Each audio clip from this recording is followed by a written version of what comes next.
કરિયાણાની કીટ વિતરણ કાર્યક્રમ યોજાયો। નડિયાદ પેજ ભાગોળ ખાતે આવેલ મૈત્રી સંસ્થામાં આજે વિશેષ જરૂરિયાત ધરાવતા દિવ્યાંગ બાળકો માટે કરિયાણાની કીટનો વિતરણનો કાર્યક્રમ યોજવામાં આવેલ।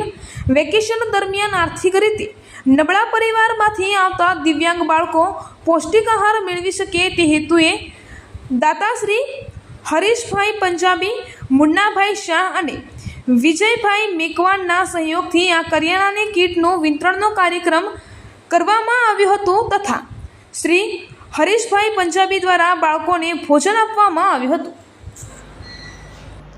મારું નામ છે મેહુલ પરમાર અને આજે મૈત્રી સંસ્થામાં સમર સેલિબ્રેશન અંતર્ગત એક કાર્યક્રમ કરવામાં આવે જેમાં આર્થિક રીતે નબળા પરિવારમાંથી આવતા બાળકોને આજે કરિયાણાની કીટનો વિતરણનો કાર્યક્રમ કરવામાં આવેલ, જેમાં હરીશભાઈ પંજાબી, મુન્નાભાઈ શાહ અને વિજયભાઈ મેકવાન આ ત્રણેય દાતાઓ તરફથી બાળકોને 14 કિલોની કરિયાણાની કીટ વિતરણ કરવામાં આવેલ, જેના થકી આ બાળકો પણ વેકેશન દરમિયાન પૌષ્ટિક ભોજનનો આનંદ માણી શકે। નટપુર ન્યૂઝ સખત અને સતત આપની સેવામાં। અમારા ફેસબુક પેજ, ઇન્સ્ટાગ્રામ, યુટ્યુબ ચેનલને સબસ્ક્રાઇબ કરો અને